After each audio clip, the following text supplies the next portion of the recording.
7 de la mañana con 34 minutos, estamos de regreso aquí en Primera Pauta, momento de tener la conversación de la mañana. En esta oportunidad vamos a hablar de minería, algo que movió los números al menos en algo en el IMASEC, en el último IMASEC. Por lo tanto, es un sector que sigue siendo trascendente en nuestro país. Sobre eso queremos hablar con la ministra del ramo, Aurora Williams, a quien tenemos en línea para hablar de esto y mucho más, por supuesto. ¿Cómo está, ministra? Muy buenos días. Claudia Álamos, Gerardo Gómez, la saludamos y gracias por conectarse porque ahí también la estamos viendo a través de nuestro streaming. Buen día. Ministra, buenos Hola. días. ¿Cómo le va? Buenos días, Claudia, Gerardo. Muy bien, ¿cómo están ustedes? Muy bien también, muchas gracias. A ver, ministra, no hay duda de que el cobre y el litio son fundamentales en este momento en el mundo, pero también son muy nucleares para la economía del país. Y en ese sentido, claro, hay una estrategia nacional del litio, pero que también, si uno mira, ha tenido cuestionamientos también de parte de la oposición. Se dice que estamos tarde, que vamos rezagados, y yo no sé muy bien cómo está manejando usted ese tipo de críticas, porque los tiempos, no sé cuánto se pueden apurar los tiempos también respecto a una estrategia, en este caso, del litio. Mira, bueno, la Estrategia Nacional del Litio tiene algunas características inéditas y yo me atrevería a decir que la estrategia del litio ha sido como un caso escuela en donde ha recogido la experiencia que tenemos de más de 100 años de haber desarrollado minería de cobre. Siempre quisimos agregar valor, siempre quisimos que parte de esa producción en Chile agregara valor. Quisimos también la protección ambiental, queríamos también estudiar científicamente los salares y eso hoy día está contenido dentro de esta estrategia. Entonces, una estrategia integral que tiene varios caminos que están desarrollándose paralelamente y uno de esos caminos es justamente la exploración y la explotación de nuevos yacimientos con ciertas características. Uno, nuevos actores dentro del Salar de Atacama y en segundo lugar, desarrollar salares fuera del Salar de Atacama, que es el único salar que hoy día tenemos en explotación y que naturalmente es un salar grande e importante. Sí. Y desde ese punto de vista hemos buscado desarrollar responsablemente un camino que nos permita desarrollar contratos especiales de operación de litio, ya sea con las empresas públicas en el mandato que tienen en algunos salares y con privados, de manera que efectivamente tengamos proyectos de seoles certeros que puedan materializar proyectos de exploración y extracción de litio ya definitivamente. Yo creo que no hay duda de que esta estrategia nacional del litio era necesaria, es urgente, no solamente para el país, sino como Chile se posiciona a nivel mundial y porque además tenemos competidores importantes que van a un ritmo más amplio. Yo por eso me refería más que nada al tema de los tiempos, los tiempos no son menores porque hay que salir a competir a los mercados internacionales y muchos dicen que estamos muy rezagados, que está bien poner foco acá, tener una estrategia nacional, pero que la tardanza por todos los estudios, y también se cuestiona ahí un poco también el rol del Estado, que queda en un rol bien protagónico. Bueno, primero señalar que el Estado de Chile es un Estado con vasta experiencia en minería. Acá no hay una participación del Estado como un concepto global, acá hay una participación del Estado de dos empresas, una de ellas centenaria y la otra con más de 60 años de operación minera. Por lo tanto, estamos colocando a buenos jugadores dentro de esta cancha. Si los asimilamos al fútbol, hay buenos jugadores que están en la cancha. ¿El jugador sería el Estado? ¿Lo dice usted que el Estado es un buen jugador? Más que el Estado, Codelco. el Estado está colocando dos jugadores, que es Codelco y Enami, que además, a través de una ley orgánica constitucional, tienen facultades para desarrollar litio. Recordemos que Chile el litio no es concesible y una de las características es que la empresa del Estado minera pueden hacerlo por sí mismo. Por lo tanto, aquel derecho que está consagrado en una ley orgánica constitucional, nosotros lo hemos traído y está colocado en la estrategia.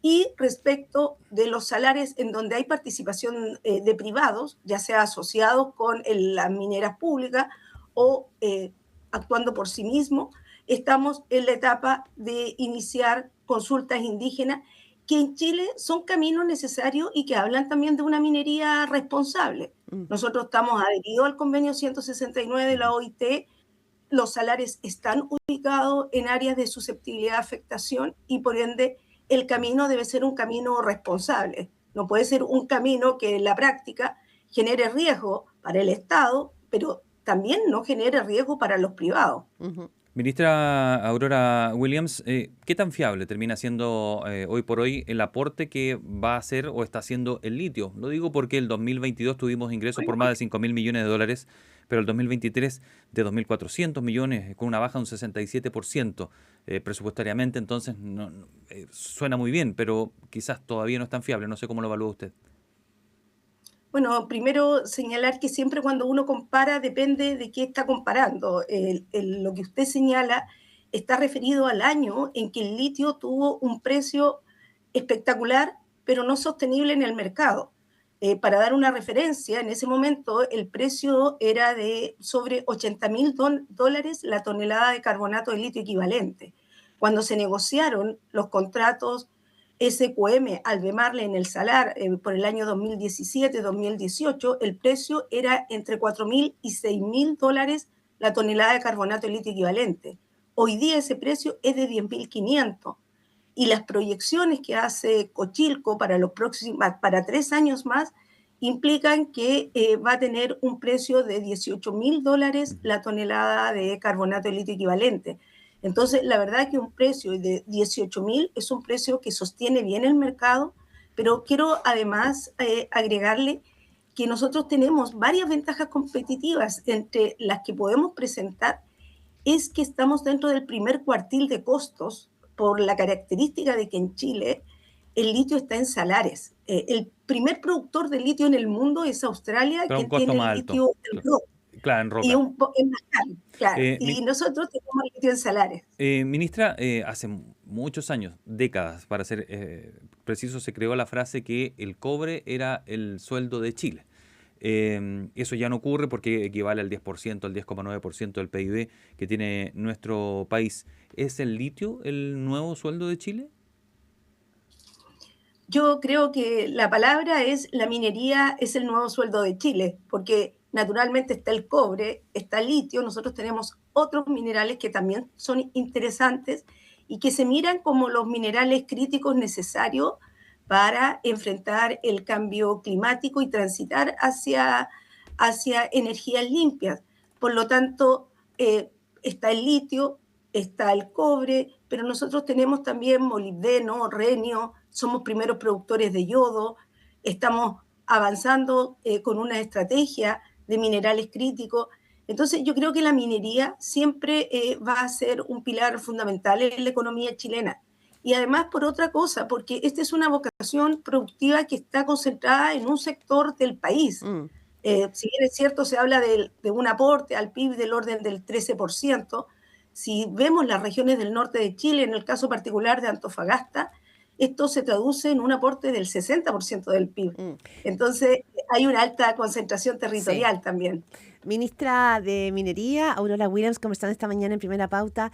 A ver, quiero también ir a las comunidades porque va a ser un tema esencial, pero previo a eso, usted sabe que no ha sido fácil llegar, digamos, a un consenso a nivel nacional o de los actores importantes sobre esta Estrategia Nacional del Litio. Hay quienes señalan que esto es más bien una política del gobierno y que no es una política de Estado y que eso genera inquietud en algunos actores del mundo económico.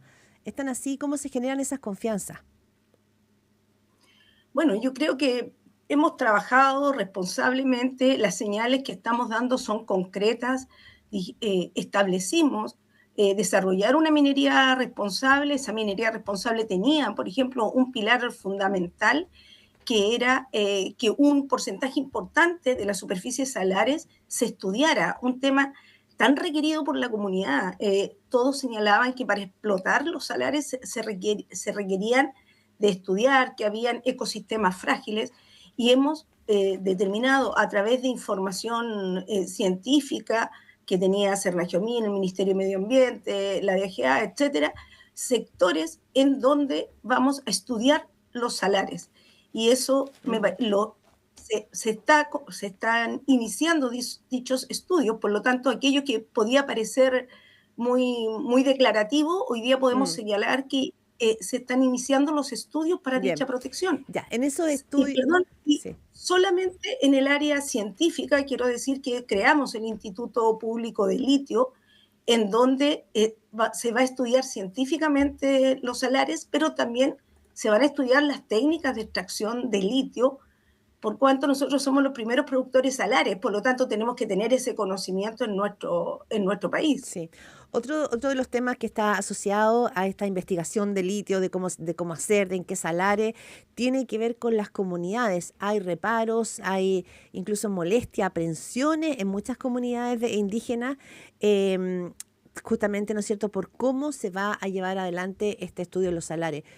¿Cuál va a ser ahí la estrategia? Porque finalmente hoy día es imposible poder ampliar cualquier proyecto si no tiene el beneplácito o la consideración de las comunidades indígenas, sobre todo en la zona norte. Bueno, así es. Nosotros acabamos de indicar 6 salarios prioritarios para participación de privado y solamente para ratificar lo que tú señalas, Claudia, todos estos salarios tienen susceptibilidad de afectación indígena, por lo tanto, en todos debemos realizar la consulta indígena, Ya, pero yo quiero señalar que nuestro acercamiento con las comunidades indígenas y la sociedad civil, que también está en el entorno de los salarios y en las regiones en donde están presentes los salarios, ha sido desde una condición muy temprana. El año recién pasado, fines del año pasado, principio de este año, concluimos diálogos con las comunidades, estamos en contacto con ellos para iniciar formalmente el espacio ya de consulta indígena. Hoy día el Ministerio de Minería lleva adelante 2 consultas indígenas, una en el Salar de Maricunga y otra en Salares Alto Andino. Debo decirte que este es un camino de aprendizajes y no está exento a críticas porque también es un camino inédito. Lo normal, lo que ocurre es que lo que se consulta en el ámbito de la consulta indígena, me voy a referir, es un proyecto, es algo determinado que tiene una mina, que tiene una planta, que tiene caminos. Por lo tanto, quienes participan de las consultas se expresan de aspectos concretos. ya. Acá Ministra, estamos consultando ceoles, que es un tema distinto y que están todos estamos aprendiendo respecto de este tema. o sea, siempre parece muy lógico, usted escucha a la ministra de Minería, Aurora Williams, conversando con Primera Pauta, parece muy lógico y sano que existan procesos por los que tiene que pasar cualquier proyecto para que sea algo serio. Lo que más se cuestiona es las demoras en la entrega de esas aprobaciones o rechazos o las reglas que no cambien. Se lo digo porque hubo 2 proyectos de 6.000 millones de pesos que en las últimas 2 semanas se perdieron en Chile. Uno se fue a Brasil y el otro se suspendió. Y ahora apareció un proyecto minero. Se supo que el CEA rechazó un estudio de impacto ambiental para uno por 344 millones de dólares en Atacama. Entonces, ¿qué nos está pasando ahí? Porque se ponen en riesgo inversiones que son millonarias y probablemente muy necesarias. Estamos con problemas con la permisología también en minería, ¿no? Bueno, a ver, primero señalar que los temas de comunidades, desde la mirada que nosotros tenemos y el mandato que tenemos del presidente Gabriel Boric, estas son condiciones habilitantes para desarrollar proyectos. O sea, la consulta indígena en particular es un paso 100% requerido para que el proyecto luego tenga éxito. Hacerlo de una manera distinta significa instalar un proyecto en un territorio que no conoce en qué consiste, qué es lo que ocurre y naturalmente está la desconfianza, etcétera, etcétera. Por lo tanto, esto hay que recorrerlo responsablemente. Respecto al sistema de evaluación de proyectos en general en nuestro país, existe consenso de la necesidad de hacerlo fluido y desde ese punto de vista nosotros hemos presentado 2 proyectos de ley. Uno de ellos avanzó esta Ya, semana, el día lunes, que está referido a los permisos ya, pero sectoriales no ve problema con la ambientales. permisología entonces, ministra. ¿O sí lo No, ve, no, lo reconoce? no, existe pleno consenso de la necesidad de mejorar nuestro sistema de permisos y Ya. tanto es así, hemos presentado 2 proyectos de ley. Y no solamente en el mundo minero, quizás el mundo minero es donde más se representa porque son proyectos grandes, robustos, etcétera, que requieren de una evaluación extensa y de muchas especialidades. Y quizás allí se expresa más la necesidad de dar mejor fluidez, pero Perfecto. no hay duda que eso debe ocurrir, Ya, tenemos que terminar la entrevista. El cobre, lo más breve posible, ¿lo ve como algo que está volviendo a reflotar? Porque está subiendo mucho el precio. BHP Billiton dice que hasta el 2035 va a subir 1 millón de toneladas de demanda por año y el precio ha ido muy al alza. Estamos en no sé cómo decirlo, está reviviendo Una moda, la moda del cobre. decían desde el ¿Sí? Consejo Minero, que hay como una moda. Mira, bueno, los mercados actualmente están ávidos de minerales, tanto de litio, de cobre, como de otros minerales, para hacer frente al cambio climático. Esto es una realidad. Yo estuve en Londres el día lunes, al inicio de la semana de la Bolsa de Metales de Londres, y hay unas proyecciones de aumento de demanda prácticamente en todos los minerales que están Ya. definidos como minerales críticos.